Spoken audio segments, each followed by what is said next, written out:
बिलगिरिराज महाराज की जय। वंदेहं श्रीगुरु श्रीयुतपदकमलं श्रीगुरुन् वैष्णवांश श्रीरूपं साग्रजातं सहगण रघुनाथान्वितं तं सजीवम् स्वाद्वैतं सावधूतं परिजनसहितं कृष्णचैतन्यदेवं श्रीराधाकृष्णपादं सहगणललिता श्रीविशाखान्वितं अज्ञानतिमिरान्धस्य ज्ञानाञ्जनशलाकया चक्षुरुन्मीलितं येन तस्मै श्रीगुरवे नमः। नमो विष्णुपादाय श्रीकेशवप्रियात्मने श्रीमद्भक्तिवेदान्तवामन इति नामिने। नमो विष्णुपादाय आचार्य सिंहरूपिणे श्रीमद्भक्तिप्रज्ञानकेशव इति नामिने। नमो विष्णुपादाय कृष्णप्रेष्ठाय भूतले श्रीमते भक्तिसिद्धान्त सरस्वती इति नामिने।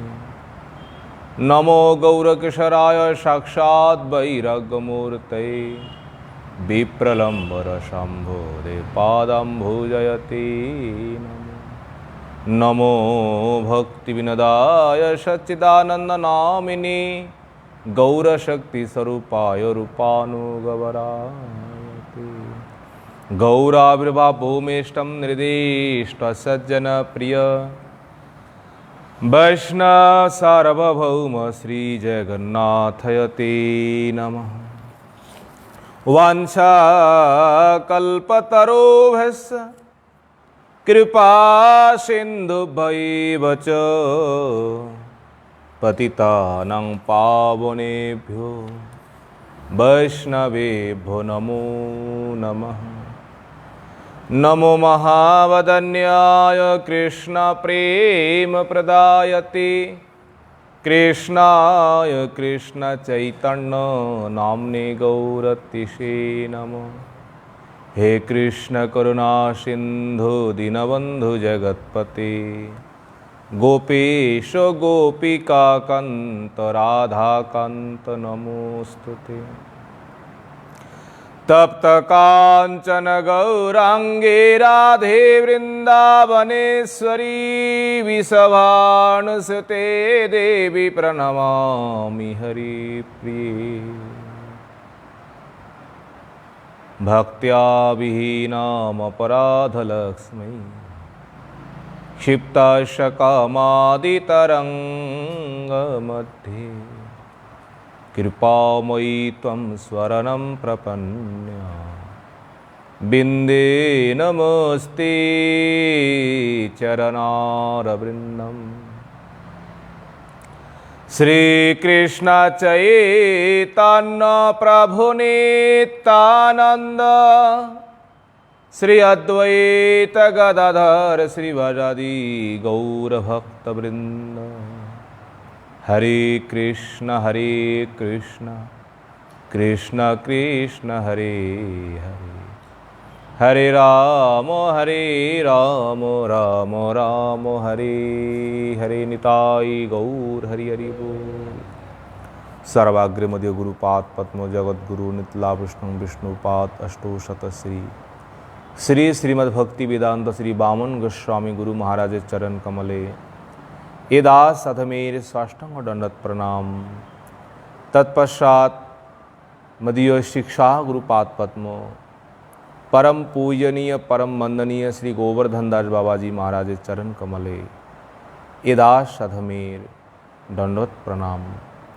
समागतो भक्तबिंद समागतो मातृबिंद সকলের চরণে এ দাস অধমের যথা জগদণ্ডত্ব। শ্রীমদ্ ভাগবতম আমরা একাদশ স্কন্দ আমরা শ্রবণ করেছি। একাদশ স্কন্ধে অষ্টাবিংশতি অধ্যায়। এই অধ্যায়ে আমরা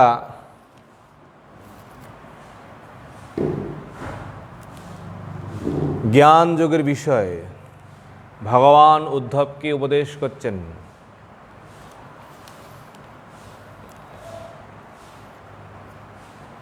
এখন আমরা শ্রবণ করব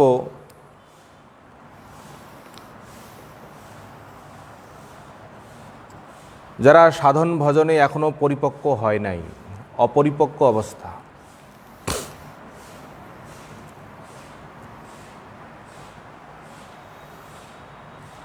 তাদের জীবনে যদি কখনো কিছু বাধা বিপত্তি, রোগ শোক কিছু এসেই থাকে সংসারের নিয়ম, তাহা হলে কিন্তু ওই সমস্ত রোগ শোক নিবারণের জন্য কিছু ঔষধপাতি প্রয়োগ করার খুবই প্রয়োজন। কাদের জন্য? যারা এখনো অপরিপক্ক, সাধন ভজন শুরু, এখনো তাদের উত্তম অবস্থায়, পরমহংস অবস্থায় প্রাপ্ত করেন নাই, অনন্য ভক্তি এখনো প্রাপ্ত করেন নাই। এখন কনিষ্ঠ ভক্ত, সে যদি এখন কিছু রোগ হয়ে গেল, সে যদি এখন কিছুর ওষুধপাতি কিছুই গ্রহণ করছে না, তার সেরকম ভক্তিও নেই, তার সেরকম সাধন বলও নেই, তাহলে রোগ শোক সে কী করে দূর করবে? এই জন্য ভগবান বলছেন অপরিপক্ক অবস্থায় জ্ঞান মিশ্র কর্মমিশ্র যারা, তাদেরকে এই রোগ শোক ইত্যাদি এলে তাদেরকে কিছু গ্রহণ করতে হয়। যারা সেই রকম অবস্থায় পৌঁছে গিয়েছেন, সাধন সিদ্ধি দশায় পৌঁছে গিয়েছেন, তারা তো ভগবানের শরণাগত, তাদের কোনো আপত্তি নেই। এই কথা এখন ভগবান বলবেন। যোগিনো অপক্কয়োগস্য युञ्जतः काय उत्थितै उपसर्गैर्विहण्येत तत्रायं विहितो विधिः। युञ्जतः, युजिर যোগে যারা যোগ আচরণ করছেন, যারা যোগী কর্মী জ্ঞানী, তাদের কথাই বলছেন।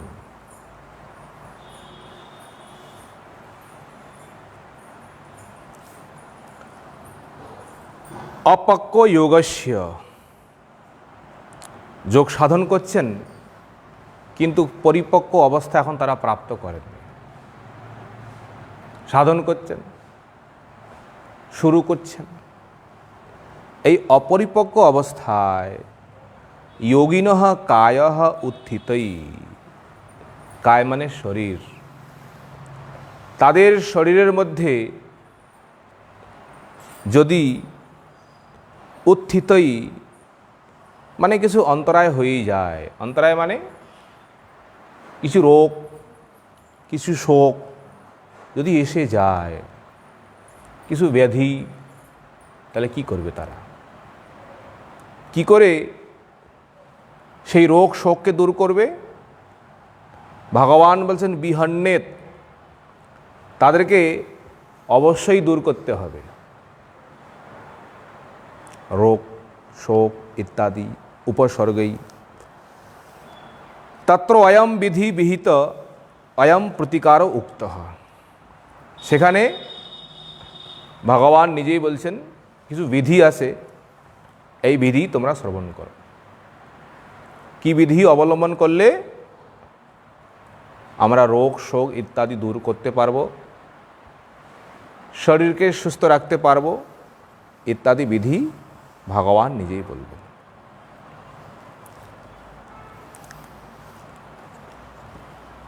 যোগ ধারণয়া কাঙ্ক্ষিত आसनैर्धरणान्वितै तपोमन्त्रौषधै कांक्षित उपसर्गान् विनिर्दहे। योगो धारणया कांक्षित, कांक्षित माने যেমন संताप सत्य आदिन। अधिक संताप, संताप माने अधिक गरम, अधिक गरम होले अधिक सूर्যের তাপ হলে আপনাকে কোথায় থাকতে হবে, কী রকম অবস্থা অবস্থান করতে হবে? রৌদ্রে যদি বসে থাকেন আপনার শরীরটা খারাপ হবে কি হবে? অধিক গরম যদি লাগিয়ে দেন তাহলে শরীরটার মধ্যে কি হবে? এই জন্য সত্যম, যদি অধিক ঠান্ডা খুব শীত তাহলে তারও ব্যবস্থা রাখতে হবে। অধিক গরম হলে তারও ব্যবস্থা রাখতে হবে, अधिक ठंडा हले तारो व्यवस्था रखते हैं। समझ में आ रहा है? इसलिए भगवान कहते हैं ये व्यवस्था को रखना पड़ेगा, है ना, क्योंकि हम मायाबद्ध जीव है। शरीर को अगर स्वस्थ रखेंगे तो भगवान का सेवा कर पाएंगे, है ना। जो केवल शुरू साधन भजन केवल शुरू किया है, इनमें ऐसा भक्ति नहीं है, ऐसा ज्ञान नहीं है, ऐसा शरणागति है नहीं है, तो ये भक्त क्या करेंगे? कुछ तो उपाय तो करना ही पड़ेगा ना। ये रूप गोस्वामी, सनातन गोस्वामी, उन जो महापुरुषों का बात छोड़ दीजिए, है ना। ऐसे करके हम जीवन धारण नहीं कर पाएंगे। ये तो भगवान के परिकर है, भगवान के निजजन है, तो एक एक वृक्ष के नीचे एक एक दिन जापन किए हैं, जापित किए हैं। तो अगर हम ऐसे करने जाएंगे तो हमारा शरीर जो है, शरीर सहन नहीं करेंगे। कहाँ वृंदावन है? वृंदावन से सनातन गोस्वामी पैदल चल के मथुरा आते और मथुरा आकर के वहाँ माधुकुरी भिक्षा, और मथुरा से गोवर्धन आए और गोवर्धन आकर के गिरिराज परिक्रमा करके फिर वृंदावन चले जाते। हम गाड़ी से जाएंगे, एक बार दो बार जाएंगे, हमारा तबीयत खराब हो जाएगी। और ये महात्मा लोग उस समय पैदल चल के वृंदावन से मथुरा, मथुरा से गोवर्धन, गोवर्धन फिर परिक्रमा करके फिर वृंदावन वापस जा कर के फिर भजन करना है, ग्रंथों आदि लिखन करना है। तो ये मुक्त पुरुषों का ये जीवन है ना। एक बार हम परिक्रमा करेंगे गिरिराज जी को, फिर चलने का इच्छा ही नहीं हो रहा है ना। तो इसीलिए जो अपरिपक्व अवस्था में है, अभी भी सिद्धि अवस्था में नहीं है, तो उन अवस्थाओं में तो भक्तों को कुछ करना चाहिए। अधिक गर्मी है तो ठंडी के लिए व्यवस्था करना चाहिए, और अधिक ठंडी है तो गर्मी के लिए थोड़ा व्यवस्था रखना चाहिए, कि हमारा शरीर ऐसा ही है ना। उपसर्गान विनिर्दहेत, उपसर्गान माने अर्थात ये जो बाधा विघ्न जो है, विनिर्दहेत, विनिर्दहेत अर्थात उन सबको विनाश करना पड़ेगा, दूर करना पड़ेगा। उद्देश्य क्या है? केवल भजन साधन करने के लिए, भगवान के सेवा करने के लिए इसी शरीर को स्वस्थ रखना पड़ेगा। अगर शरीर को हम स्वस्थ नहीं रखेंगे, प्रभु का नाम, प्रभु का भजन, प्रभु का सेवा हम कैसे करेंगे? उद्देश्य एक है, भगवत सुख के लिए, भगवत सेवा के लिए। धारणान्वितै आसनै कांक्षित, देखिए ध्यान धारणाओं के द्वारा क्या करना पड़ेगा? बातादि रोगान नाशयत। बात, बात होता है कफ, पित्त, वायु इत्यादि। इन बीमारों को दूर करने के लिए कुछ आसन करना का आवश्यक है। है ना। यम नियम इत्यादि आसन प्राणायाम जो है, ये आसन प्राणायाम करते रहेंगे तो शरीर स्वस्थ रहेंगे, ये है, ऐसा नियम है। करते हैं वो भी फल मिलते हैं, ऐसा नहीं है नहीं फल मिलते, है ना। आसनई वातादि रोगान नाशयेत, आसन आदि के द्वारा ये जो रोग जो है, कुछ रोग जो है जैसे गैस बन गए, ऐसे कोई बीमार है तो उन बीमारों को इन आसनों के द्वारा दूर करना पड़ेगा। तपो मंत्रौषधि कांक्षित, और ऐसे भी कुछ बीमार है, उन बीमारों के लिए आप आसन नहीं कर पाएंगे, आप प्राणायाम के द्वारा वो बीमार ठीक नहीं होगा।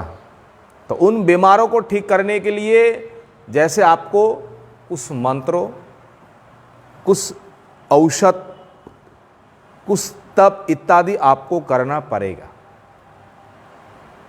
जैसे किसी व्यक्ति को सांप काट दिया, अगर वो व्यक्ति कहे रे रामदेव बाबा को ना बहुत कुछ आसन सिखाया है, अगर उस समय सांप ने काट दिया, जहरीले सांप, अगर उस समय वो आसन करके बैठ जाए, बोले हम कपालभाति करना है, ये करना है, वो करना है, तो इससे और उससे दूर होंगे? दूर होगा? जहर कभी भी उससे नष्ट नहीं होगा।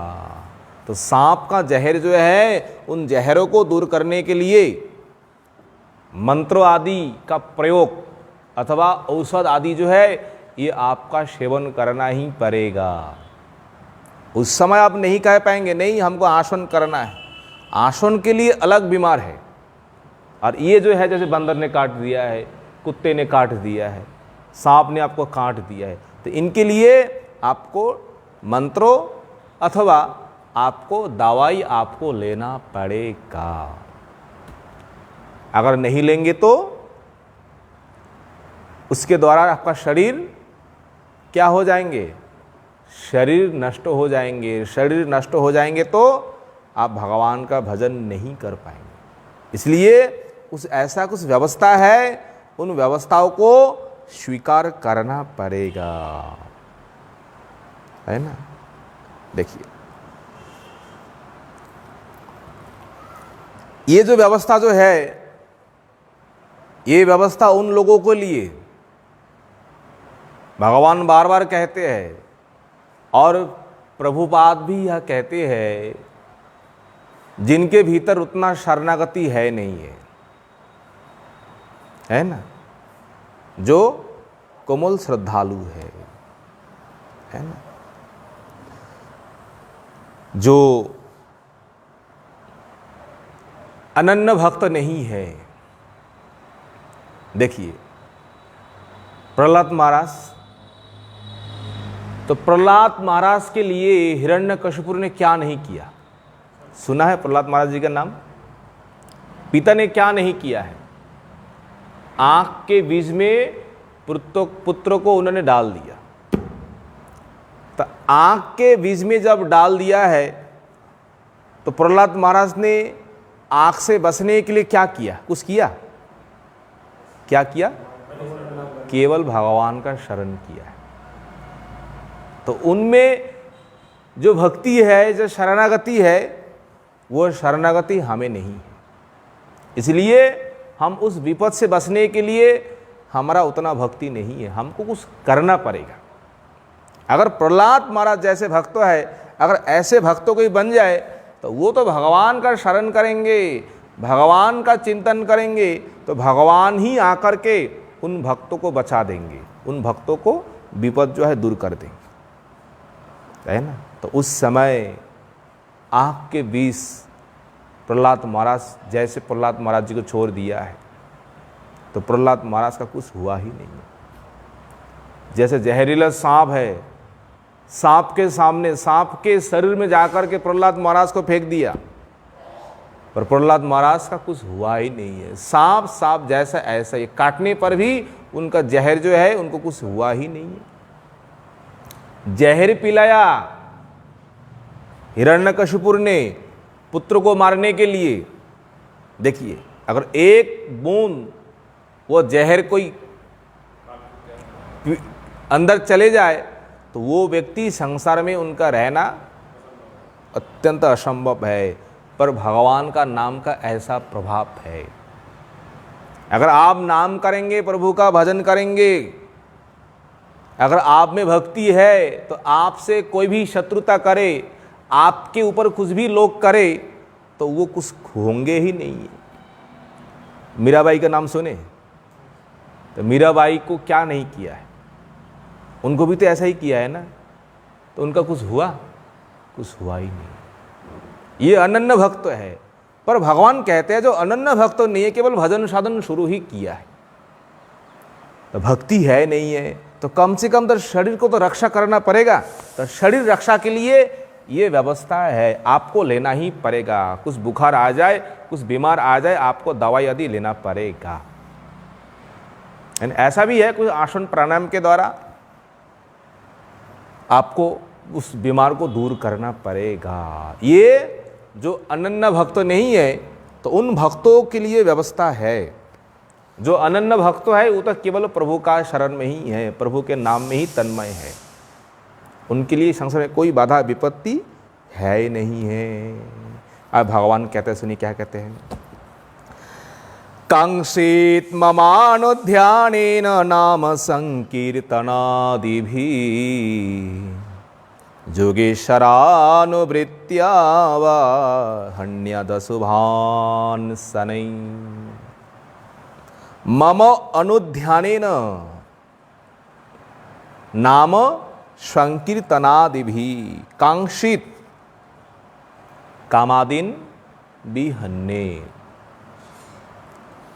हमारे प्रत्येक शरीर, प्रत्येक के भीतर 6 प्रकार शत्रु है, सबके भीतर। वो शत्रु हमें विनाश करने के लिए, हमें मारने के लिए, हमें कष्ट देने के लिए, वो 6 शत्रु आपके पीछे लगे हुए हैं। एक जन नहीं है, 2 जन नहीं है।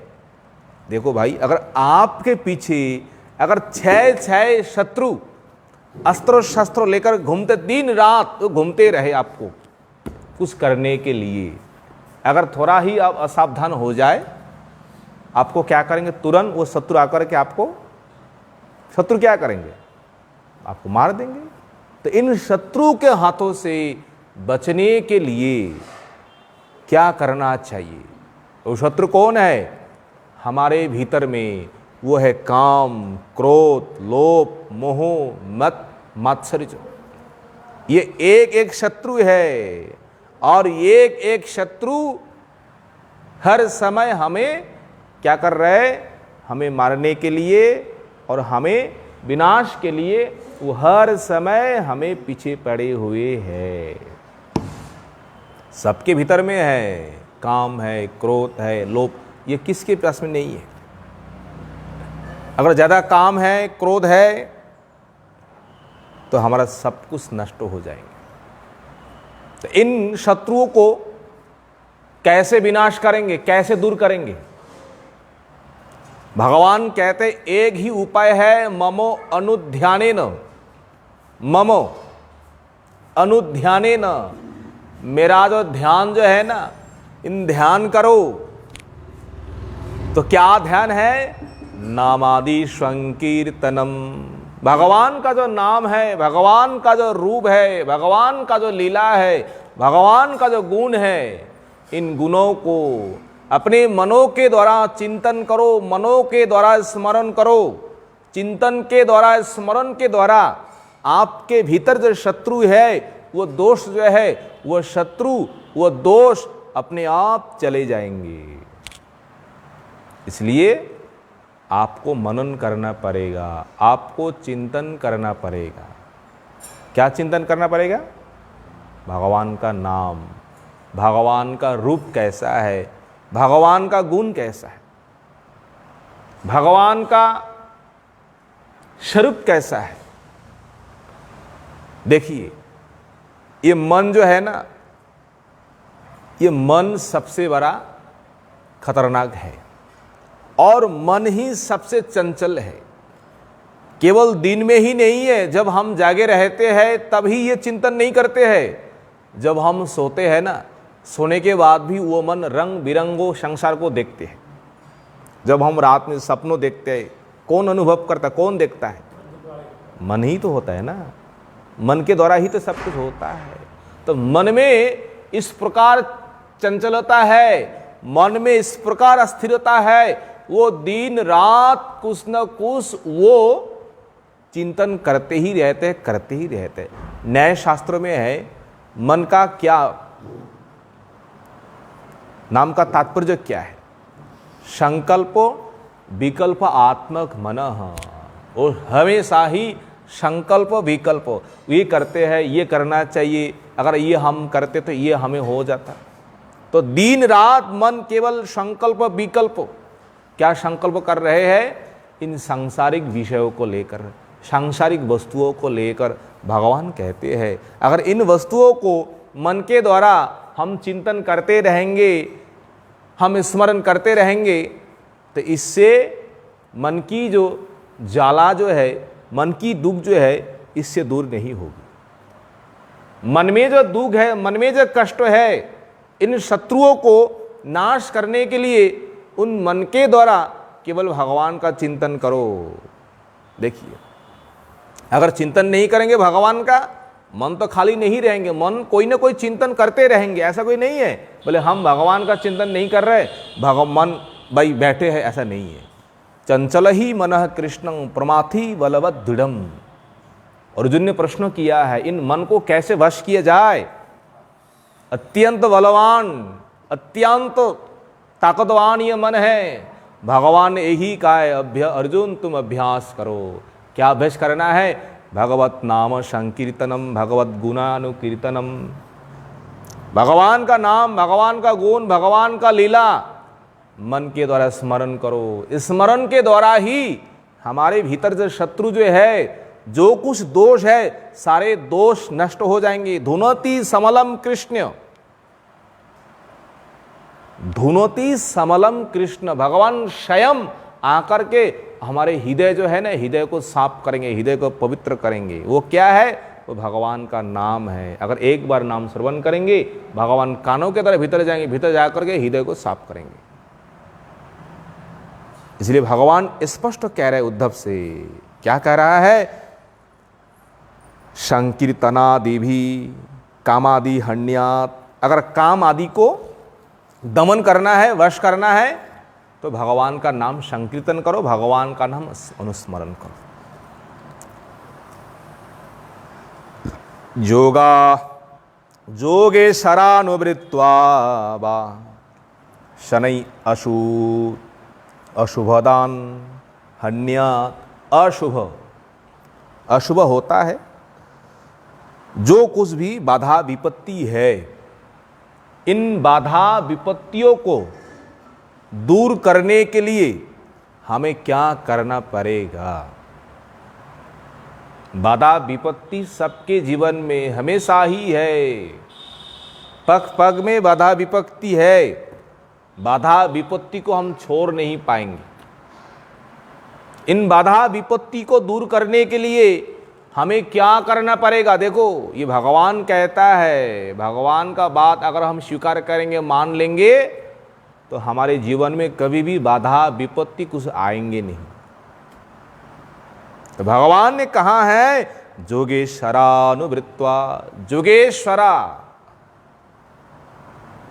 जो योगीजन जो है, जो महात्मा लोग है, जो सिद्धो लोग जो है, उनका अनुवृत्तियां, उनका अनुगमन करना चाहिए, उनका अनुगत्य स्वीकार करना चाहिए, उनका उपदेश मानना चाहिए, उन महात्माओं का गुणगान करना चाहिए, उन महात्माओं का सेवा करना चाहिए। इन महात्माओं के अनुगत्यों के द्वारा, सेवा के द्वारा ये अशुभ, जो कुछ भी अशुभ बाधा विपत्ति है, सारे बाधा विपत्ति दूर हो जाएंगे। भगवान स्पष्ट कहा है ना? हरि गुरु वैष्णव तिनेर स्मरणे है विघ्न विनाशन। देखो कबीराज गोस्वामी ने क्या कहा है, हरि गुरु वैष्णव तिनेर स्मरण, अगर इन तीनों का स्मरण करेंगे, स्मरण करने से अनायास से बाधा विपत्ति जो है वो सब दूर हो जाएंगे। इसलिए विघ्न कारण कांक्षित दंभो मानादीन हन्यात। सबसे बड़ा विघ्न क्या है हमारे भीतर में? हम तो मान रहे हैं कोई बाधा विपत्ति है, कोई कुछ हो रहा है। विश्वनाथ ठाकुर यह कह रहे हैं सबसे बड़ा विघ्न है हमारे भीतर में जो अहंकार जो है, जो दांभिकता है। अहंकार, हमें कुछ मिल गए, हमारे पास कुछ है, उस धन संपत्ति को लेकर, अपना शरीर को लेकर हम अहंकार करते हैं। ये अहंकार भी जीवन के लिए सबसे बड़ा विघ्न है। इन अहंकारों को दूर करना चाहिए। तो कैसे करेंगे? वैष्णवों का अनुगत्य स्वीकार करिए। महाजनों का अनुगत्य स्वीकार करने से बाधा विपत्ति दूर हो जाएगी।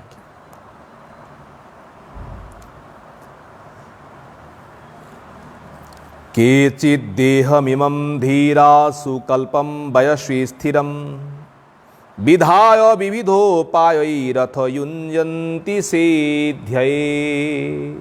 केचित् धीरा, धीरा होता है कोई कोई बुद्धिमान संसार में है। ये बुद्धिमान लोग क्या करते हैं देखिए, विविधो उपाय इमं देहम, विविधो उपायों इमं देहम, अनेक उपायों के द्वारा, अनेक पद्धतियों के द्वारा इमं देहम, ये जो शरीर जो है ना, इसी शरीर को क्या करना चाहता है? सुकल्पम वयसि स्थिरम विधायो। सुकल्पम, सुकल्पम ऐसे कोई बुद्धिमान है, बुद्धिमान तो वास्तव में ये बुद्धिमान है नहीं है, अपना शरीर में कोई रोग ना आए, कोई शोक ना आए, कोई दुख ना आए, और वयसि स्थिरम, और उम्र जो है, उम्र जल्दी जल्दी खत्म ना हो जाए। हमारा शरीर जैसा ऐसा ही आजीवन रह जाए, है ना। शरीर को ठीक रखने के लिए, चेहरा को ठीक रखने के लिए हम दिन भर क्या क्या करते हैं, क्या नहीं करते, है कि नहीं? ऐसे भी तो लोग हैं संसार में। वयसि स्थिरम, भगवान कह रहे हैं वयसि अर्थात अपना जो सौंदर्य जो है, अपना चेहरा जो है, अपना रूप जो है, इन रूप यौवन को स्थिर रखने के लिए कोई कोई लोग क्या करते हैं? अथो सिद्धये, क्या करते हैं? जो कुछ भी संसार में कोई व्यवस्था है, ये करना है, ये करना है, ये सेवन करना है, ये प्राणायाम करना है, ऐसे करके रहना है, तो आपका शरीर, आपका रूप यौवन ठीक रहेंगे। ऐसे भी लोग हैं संसार में। भगवान क्या कहते सुनिए, अतो सिद्धे अद्वंद्व परोकायो प्रवेश आदि सिद्धे युंजन्ति तत्त धारणा रूपम जोगम युंजन्ति न तो ज्ञानो निष्ठा रूपम। केवल अपने शरीर को स्वस्थ रखने के लिए केवल इस प्रकार कर्म करते हैं, इस प्रकार योग करते हैं। न तो ज्ञान जोगायो, न तो भक्ति जोगायो। भक्ति योग के लिए नहीं है, ज्ञान योग के लिए नहीं है, ये केवल होता है हठ योग।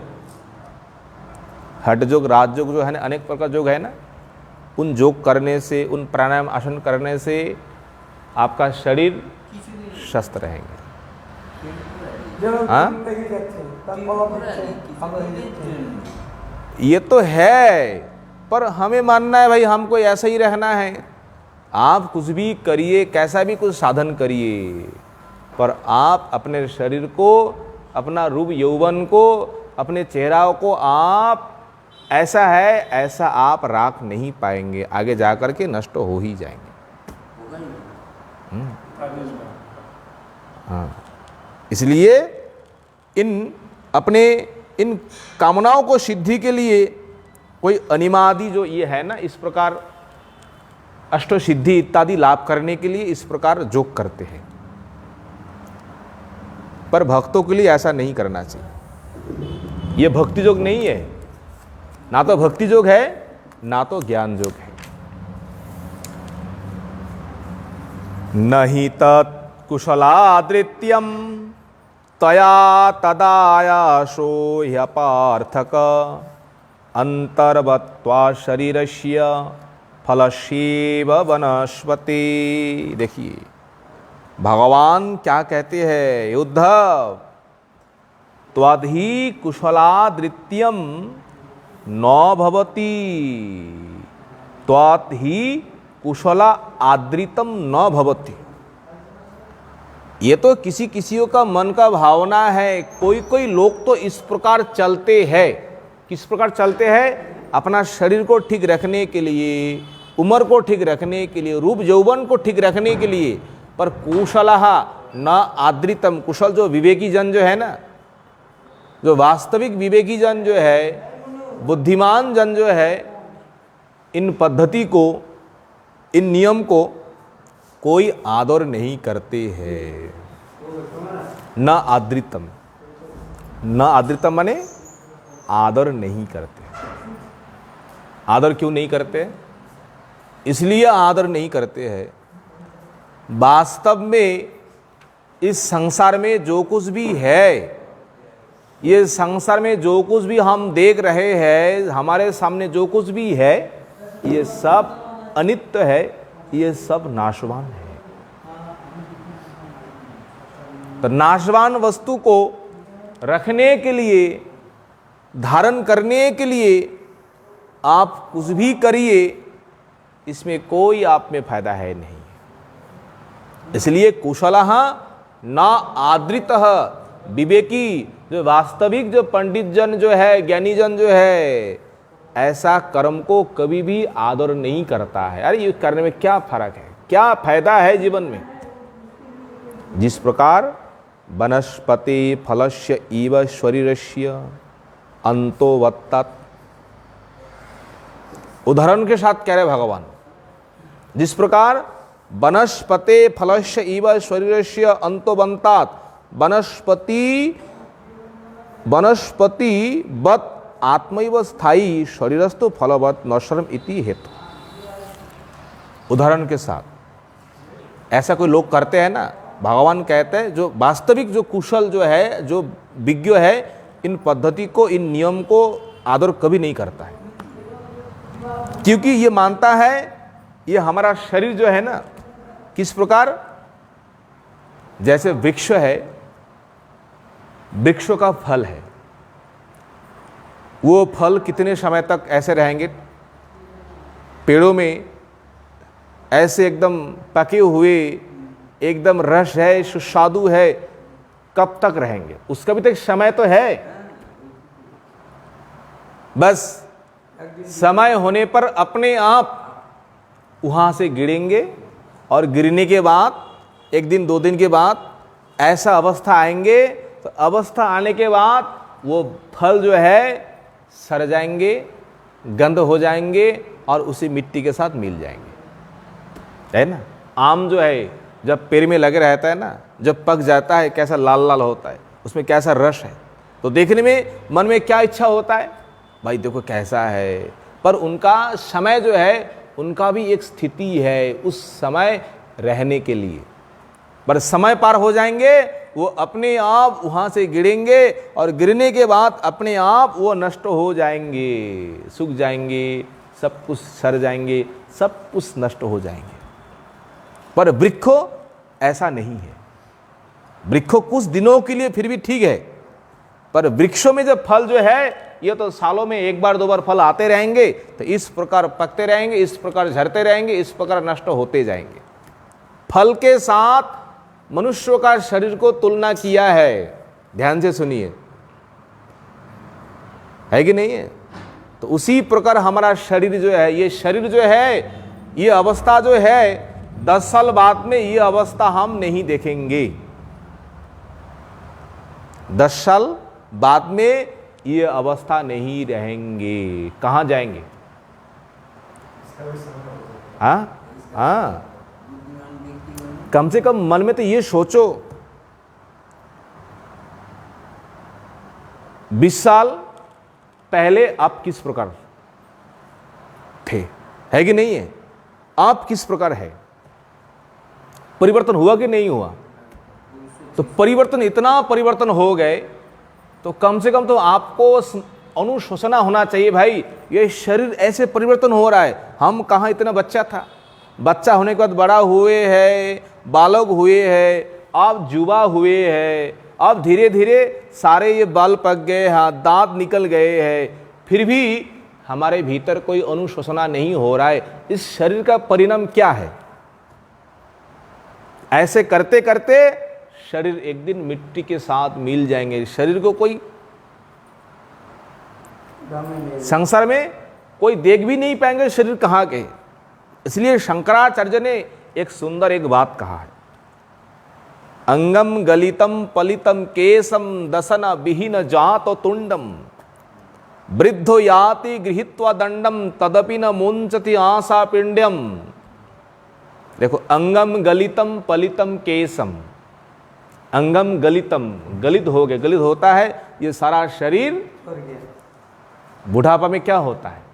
तो अंगम गलितम पलितम केसम, मुंडम जो है, मुंडम पलितम, ये सारा मुंडम जो है, बाल जो है, केस जो है सफेद हो गए कि नहीं होगा? आजकल बहुत बुद्धिमान लोग हैं, सफेद होने से ही क्या करते हैं, क्या लगाते हैं? पेंट लगाते हैं। भगवान को धोखा देने के लिए, प्रकृति को धोखा देने के लिए। ये नियम ठीक नहीं है। ये तो केवल वैराग्यों के लिए, ज्ञान के लिए आपको भगवान ये होश करा रहा है। स्कूल में घंटी क्यों बजाता है? बच्चे लोगों को बोध कराने के लिए 1 घंटा चले गए, 2 घंटा चले गए, घंटे घंटे में घंटी बजाना पड़ता है। बजाना कि नहीं बजाता है? तो 1 घंटी बजने के बाद बच्चों को, अरे हाँ 1 घंटा चले गए, 2 घंटे गए। तो उसी प्रकार शरीर में जो ये हो रहा है, तो कम से कम आपको ये अनुशोचना करना है, ये शरीर धीरे धीरे इसी प्रकार आगे चलते रहेंगे। अंगम गलितम पलितम केसम दसन विहीन जात तुंडम, आपके मुंह में एक दांत भी नहीं है, कहां चला गया? और वृद्धो याति, आप बुढ़ापा हुए, आप चल नहीं पा रहे। देखो 10 साल पहले आपका भीतर किस प्रकार अहंकार था, किस प्रकार अभिमान था, और वही शरीर वृद्धो काल में, बुढ़ापा में अपने आप चलने में असमर्थ है। ऐसा होता कि नहीं होता है? सबके जीवन में है। ऐसा नहीं है बोले केवल हमारा दादा का परदादा का हुआ था, हमें भी ऐसा एक दिन होना पड़ेगा। दांत निकल जाएंगे, सारा बाल सफेद हो जाएंगे, शरीर ऐसे हो जाएंगे। फिर भी इतने कुछ होने पर भी तदपि न मुंचती आशा पिंडम, मन के भीतर जो आशा जो है ना, इतना बड़ा आशा है, वो आशा को छोड़ नहीं पाती है। ऐसा नहीं होना चाहिए, है कि नहीं है? अनित्य शरीर हमें मिले हुए हैं, अनित्य शरीर के द्वारा नित्य वस्तु को प्राप्त करना है। तो नित्य वस्तु क्या है? धन संपत्ति, पुत्र परिवार, घर मकान, ये नित्य नहीं है। ये तो आते रहेंगे, जाते रहेंगे, किसी के पास ये नहीं रहता है। अपना शरीर अपने पास नहीं रहेंगे तो धन संपत्ति पैसा आपके पास क्या है? नित्य क्या है? भगवान ही एकमात्र नित्य है, भगवान का भजन ही नित्य है, भगवान का नाम ही एकमात्र नित्य है। तो अनित्य शरीर के द्वारा इन नित्य वस्तु को प्राप्त करना पड़ेगा। ऐसा रंगबाजी करके, ऐसे उदाम करके हम समय को हम नष्ट करेंगे, बोले इसका भी फल हमें भोगना पड़ेगा। क्या है? आप लोग देख रहे हैं, शरीर का कोई विश्वास है? सांस निकल जाए हमें कोई नहीं पूछेंगे, घर वाले में कोई हमें आदर नहीं करेंगे, घर से निकल करके श्मशान में जाकर के जला देंगे। देगा कि नहीं देगा? घर में रखेंगे? इसलिए कुछ करना पड़ेगा। भगवान कहते हैं इसी प्रकार हमारा शरीर है, शरीर अनिश्वर है, नाशवान है। शरीर क्या है? ये निरर्थक है। इसलिए ये प्रयास करना निरर्थक। कौन सा प्रयास करना? शरीर को, रूप यौवन को हम एकदम पकड़ के रखेंगे, बोले ये व्यर्थ है। ये आज तक कोई कर नहीं पाए, कोई कर पाए? कितना भी फिल्म स्टार है, कुछ भी है कि नहीं है? बोलना जरूरत नहीं है, पर बोलना पड़ता है कभी कभी। हाँ, इसलिए इस प्रकार कर्म नहीं करना चाहिए मनुष्य को केवल। योगम निषेवतो नित्यम कायं श्वेत कल्पतामियत् तत्श्रद्धात्मा मतिमान योगमुत्सृज्य मत्परः। भगवान कहते उद्धव, नित्यम जोगम निषेवतः, इसलिए नित्य ही जोगम, भगवान का भजन जो है, भगवान का नाम जो है, नित्य ही आचरण करना पड़ेगा। एक दिन नहीं है, एक दिन हमने भगवान का नाम ले लिया, पूजा ले लिया है, हम भगवान को उद्धार कर दिया है, ऐसा नहीं करना है। जब तक श्वास है, जब तक जीवन है, तब तक भगवान का भजन करना ही है ना। काय शरीरम चेत यदि तत्र देह सिद्धो कल्पतम। आप कह रहे देखो,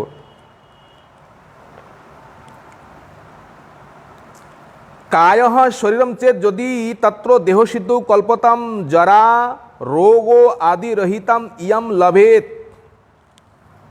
अगर ऐसा भी है, मान लीजिए हमने इन विषय में हमने सिद्धि प्राप्त किया है, हम कभी भी मरेंगे नहीं है, अजर अमर बन गए, हमारा यौवन जो है, शरीर ऐसे ही रहेंगे, तो फिर भी कब तक?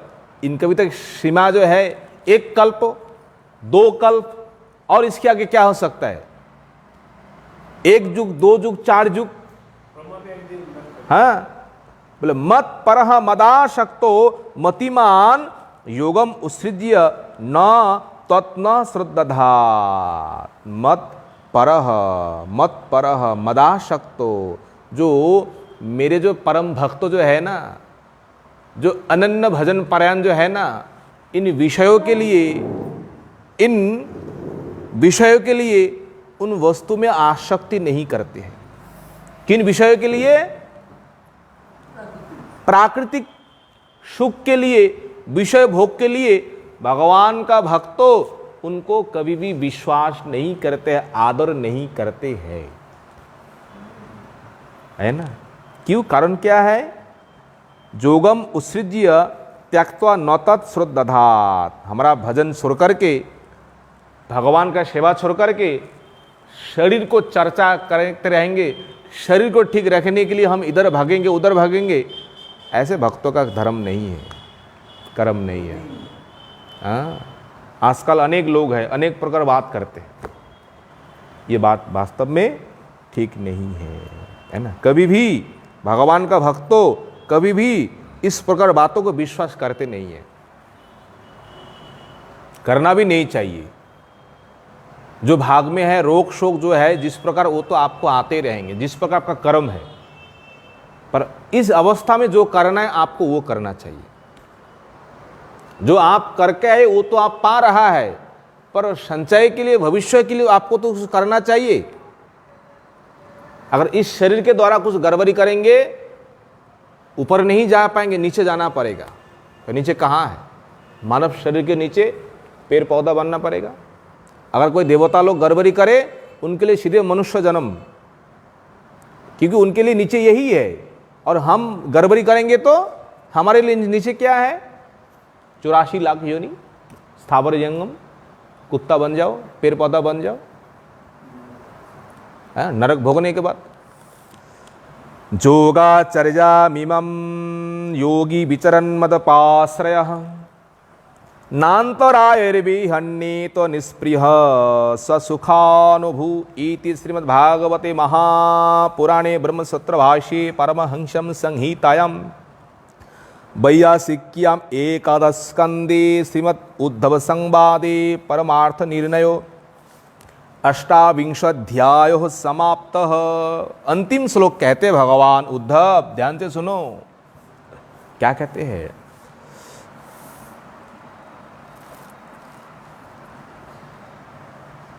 मतपाश्रयः योगी, मत पाश्रय, मत अपाश्रय अर्थात मत शरण। जो अनन्य शरणागत भक्त है, हमें छोड़कर के कुछ जानते ही नहीं है संसार में क्या है क्या नहीं है ना।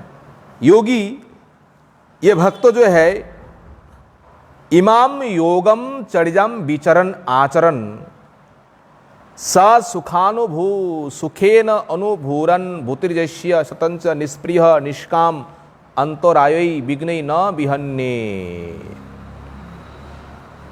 अगर भगवान के ऊपर पूर्ण शरणागति है, पूर्ण विश्वास है आपका,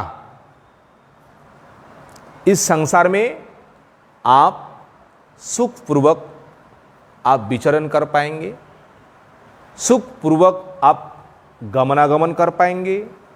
इस संसार में कहीं पर आपको आसक्ति नहीं होगा। अगर भक्ति नहीं है, भजन नहीं है, रूप रस शब्द स्पर्श देकर कहीं न कहीं हम फंस जाएंगे, है कि नहीं। ये जीवों का स्वभाव है, ये स्वाभाविक प्रवृत्ति है। अगर भगवान के भजन में लगे रहेंगे और अनन्य भजन में लगे रहेंगे, निष्काम होकर के सभी से मन हटा करके भगवान में ही रहेंगे, और भगवान में रहेंगे तो आपके जीवन में ना तो कोई बाधा है, ना तो कोई विपत्ति है, कुछ है नहीं है। अनायास से ही इस संसार में रह करके आनंद पूर्वक आप भगवत धाम भगवान के पास चले जा पाएंगे। अगर इसी उम्र में भजन साधन नहीं करेंगे तो आगे जा कर के पछताएंगे, है ना। सबका एक समय होता है। अगर बच्चा लोग 20 साल भीतर अगर कोई पढ़ाई ना करे, जब 30-35 साल होंगे तो उनके लिए कैसे दुख होंगे। दुख होगा कि होगा नहीं होगा। क्या दुख होगा भाई, उस समय तो हमने पढ़ाई किया नहीं है, तो पढ़ाई किया नहीं है तो फल अभी भोगना पड़ रहा है। जिसने पढ़ाई की है किस प्रकार काम कर रहा है, किस प्रकार नौकरी मिल गए है, तो हमने उस प्रकार पढ़ाई किया नहीं है, हमको इस प्रकार लेवारी करना पड़ रहा है, फिर भी हमें कुछ नहीं मिल रहा है। तो उसी प्रकार इस समय में अगर भजन नहीं करें, देखो सब कुछ जो कुछ आपको करना है, धन संपत्ति आपको जुगाड़ करना है, कमाना है, विद्या अर्जन करना है, जो कुछ भोगना है वो केवल यौवन के भीतर ही सब कुछ करना है। बुढ़ापा में कुछ नहीं होंगे, ना तो धन कमा पाएंगे, ना तो विद्या अर्जन कर पाएंगे, और ना तो भजन साधन कर पाएंगे। इसलिए कौमारे आचरित प्राज्ञ, कौमार काल से ही भगवान का भजन करना ही बुद्धिमानों का काम है। जो लोग कहते हैं कोई बात नहीं है, अरे समय तो है, बाद में भगवान का भजन करेंगे, नाम करेंगे, इन व्यक्तियों को बुद्धिमान नहीं कहा गए हैं। इसी साथ आगे हम लोग श्रवण करेंगे। उद्धव जी ने भगवान से प्रश्न करेंगे, प्रभु आपने जिस प्रकार योग साधन ये कहा है ये अत्यंत कठिन है, ये हमारे माथे में कभी आए नहीं है। आप अत्यंत सहज सरल भाव से उस उपाय बताइए। भगवान अब अत्यंत सहज सरल जो है वो भक्ति योग जो है, और भक्ति योग संक्षेप पूर्वक इसी अध्याय में उद्धव जी से वर्णन करेंगे। हाँ, इसी आगे अध्याय जो आएंगे 29 अध्याय में भक्ति योग अत्यंत सहज सरल है, इसमें कोई कष्ट नहीं है, कोई बाधा नहीं है, कोई विपत्ति नहीं, इसमें कोई नुकसान है नहीं है। सबसे ऊंचा, सबसे सरल, सबसे आसानी। तो भक्ति जो किस प्रकार है, किस प्रकार भक्ति करने से भगवान प्रसन्न होंगे, वो हम आगे श्रवण करेंगे। बोले गिरिराज महाराज की जय। निताई गौर हरि हरि बोल।